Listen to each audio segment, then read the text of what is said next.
it's also a great time for Jimmy to meet all of you, which is, I know why he wanted to be here today.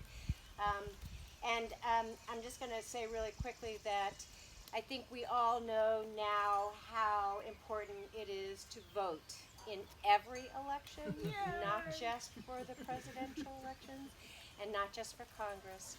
So with that, Thank you so much. Thank you.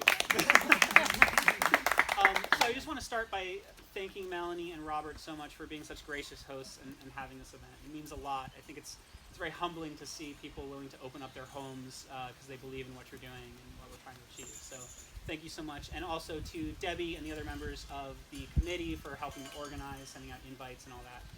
Can't thank you guys enough. So I'd like to just tell you a little bit about myself and my background, why I'm running for office, and then a bit about some issues that I think are important, and I'd love to hear from you guys about issues that you want me to focus on and things that I should be looking at as well. So my background is that I grew up here in the Hudson Valley, a little bit farther south. I grew up down in Westchester. I went to college on an ROTC scholarship, and then I served in the Navy for 5 years as a submarine officer. We were talking a little bit about that. Happy to talk more about that. People are often very curious. After I got out of the Navy, I was in consulting, serving government and nonprofit clients. So I served the state of New York, State University of New York, Cleveland Metro School District, Stop Tuberculosis Partnership, and others. Again, kind of continuing my work in service. Then when my husband and I wanted to start our family, we moved back to the Hudson Valley because we knew from personal experience that this is the best place in the country and therefore in the world to do it. And so we settled down and we moved back here. But, as I've said to some of you before, and as those of you with families know, when you start a family in a location, you become invested in that community and you really want it to be the best that it could possibly be. And so I started looking at ways that I could build on my experience in service to better the community. And to that end, I reached out to Elisa and I said, hey, how can I help? And she pointed me towards the county legislature. And I did some research and I found, there really are some places where we are being underserved by the county right now. For one thing, the current county legislator doesn't actually come and talk to the town board, isn't actually out in the community. Most people don't even know her name. I'm not even going to bother mentioning it. So that right there is a problem. The second thing is, right now, it's a problem countywide, but particularly in our district, is emergency medical services. They just released a report last year, I believe, that kind of pulled the veil back on the patchwork of coverage that we have, and it's much less reliable than a lot of people know.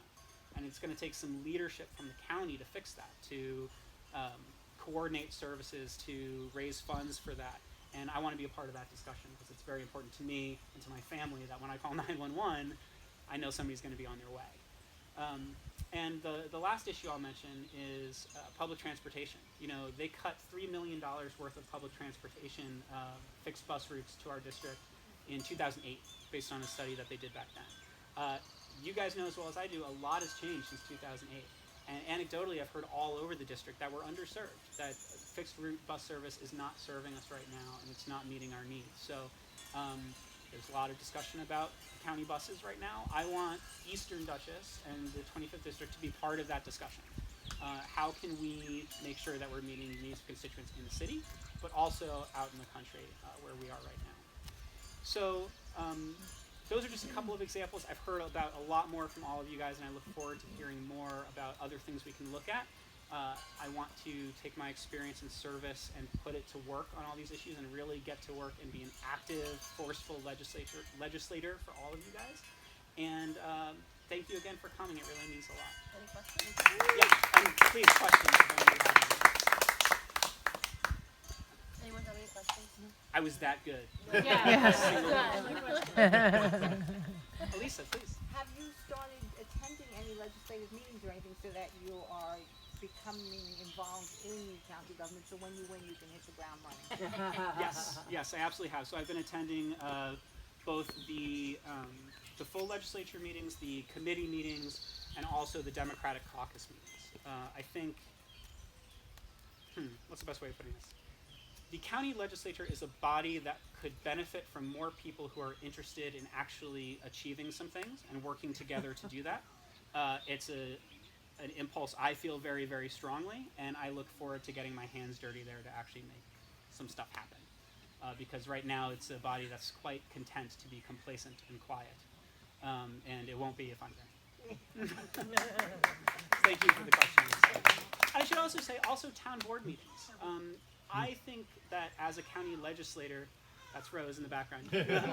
As a county legislator, it should be our business to be at the town board meetings, not only to report out on what's happening at the county, but to hear from the towns and from the folks at the town level about what the county should be doing for our communities. It blows my mind that that's not happening now, frankly. So that's another meeting I have been and will continue to attend.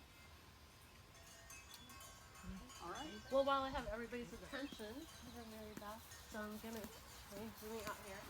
And this is Mary Beth Rubenstein, and Mary Beth has agreed to run for village trustee. Village of Millbrook. Village of Millbrook, great. Mary Beth is employed at Cary, so if you have any questions, I'm sure she is a scientist. Oh. So one thing I should say as well. Melanie talked about the importance of local elections. I'm sure Mary Beth would agree. I was out driving today and I saw a bumper sticker that said, "Kick the bums out, November 6th, 2018. And I almost screamed out my car windshield. There is an election this November. Winning in 2018 starts this November. Right now, Congressman Fazo and, frankly, President Trump has a cheering section in the county legislature and on a lot of our town boards. And Sue Serino, looking for photo ops, looking to encourage them in everything they do. The first thing we can do to defeat them is to deprive them of that cheering section. So please remember to vote in local elections and encourage everyone you know to do so as well. And there's some